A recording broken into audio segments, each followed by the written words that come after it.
Hello guys, welcome back to my channel. তো আমার সাথে কে কে হিল স্টেশন যেতে চাও অবশ্যই কমেন্ট বক্সে জানাও। তো আমরা যাচ্ছি সান্দাকফুর উদ্দেশ্যে।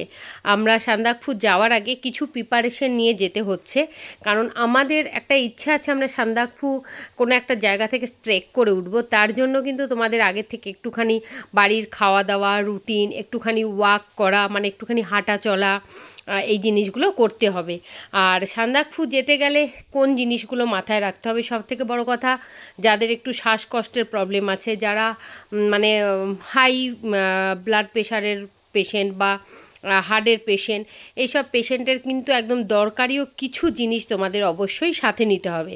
তার সাথে কিন্তু জামা প্যান্ট অবশ্যই, কারণ আমরা তো যেহেতু কলকাতা থেকে যাব, মানে আমি যাব কলকাতা থেকে, তো সেই জন্য কিন্তু কলকাতাতে অলরেডি হালকা হালকা গরম পড়ে গেছে। অ্যাকচুয়াল কলকাতাতে ঠান্ডা সেরকম কোনো দিনই পড়ে না, সেই জন্য কিন্তু ওখানের সাথে আমাদের ওয়েদারের ম্যাচ করতে গেলে আমাদের কিন্তু অনেক হাই প্রোটেকশনওয়ালা শীতের জামা প্যান্ট ক্যারি করতে হবে। তো আমি সবেমাত্র আমার বড় মেয়েরটা এক জায়গায় করেছি, এখনও ছোট মেয়ে, আমার হাজবেন্ড। তো মোটামুটি আমি গোছাচ্ছি এখন, এইভাবে গোছাতে হবে, মানে এক একজন আর এক একটা, শুধুমাত্র যেটার সাথে যেটা পরবো সেটা সুন্দরভাবে গুছিয়ে নিচ্ছি, কারণ ওখানে তো টাইমিং খুব কম থাকে। বেশিরভাগ সময় যদি গোছাতে আর ঘুরতে টাইম লাগিয়ে দিই তাহলে আর কি হবে। আর তার সাথে নিয়ে নিচ্ছি এরকম একটা ব্যাগ। এই ব্যাগটা কিন্তু সবসময় নিজের কাছে ক্যারি করতে হবে। তার মধ্যে কি কি জিনিস রাখতে হবে, মেডিসিন যেটা হচ্ছে ওআরএস রাখতে হবে, তারপরে ইনো রাখতে হবে, যদি কারো শ্বাসকষ্টের সমস্যা এরকম একটা ইনহালার ক্যারি করতে হবে, ভার্টিন 16 বলে একটা ওষুধ আছে যেটা মাথা ঘোরা, সেটা নিতে হবে, জোফার নিতে হবে, প্যারাসিটামল নিতে হবে, মানে এগুলো একদম কিন্তু মাস্ট, মানে নিতেই হবে। বমির জন্য কিন্তু যদি যাদের বমি হয় তারা কিন্তু অবশ্যই বমির মেডিসিন নেবে।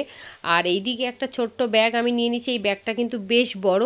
এই ব্যাগের মধ্যে আমার যত কিছু মেকআপ অ্যাক্সেসরিজ আছে সেগুলো নিয়ে নিচ্ছি, মানে যেগুলো লাগে আর কি আমাদের, বডি অয়েল, টিপ, সিঁদুর, তেল, মেকআপ, এইসব।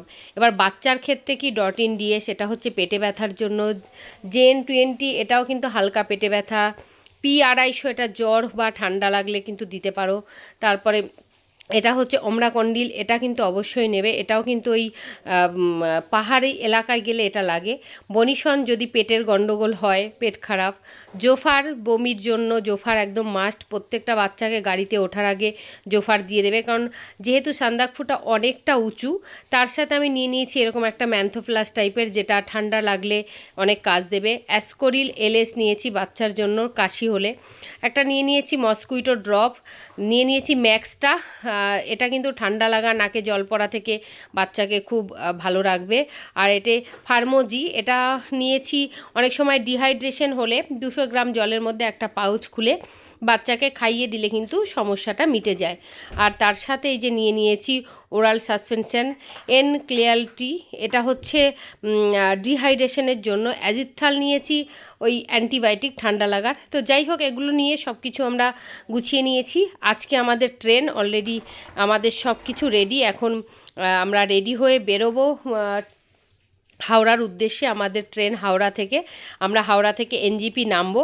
এনজিপি থেকে আমরা কিভাবে যাচ্ছি, কিভাবে সান্দাকফু উঠছি, পুরো ডিটেলসটা কিন্তু আমি তোমাদেরকে এই ভিডিওতে শেয়ার করে দেবো। দেখো আমাদের লাগেজপত্র গোছানো রেডি হয়ে গেছে, এইবার আমরা বেরিয়ে পড়বো, না হলে অনেকটা বেশি দেরি হয়ে যাবে। কারণ ট্রেন ধরার কিছুটা আগে পৌঁছানো অনেক ভালো, গিয়ে বরং বসে থাকা কিন্তু অনেকটা দূরের জার্নি, হাঁপিয়ে ঝাঁপিয়ে এটা সেটা ভুলে গেলে কিন্তু খুব বিপদ। আর সান্দাকফু যাওয়ার আগে যারা সোলো ট্রিপ করে তাদের ক্ষেত্রে কোনো অসুবিধে নেই, কিন্তু যারা বাচ্চা কাচ্চা নিয়ে ট্রাভেল করতে চাইছো তাদের কিন্তু এই কিছু জরুরি জিনিস যেগুলো আমি বলে দিলাম সেগুলো কিন্তু অবশ্যই তোমরা ক্যারি করো।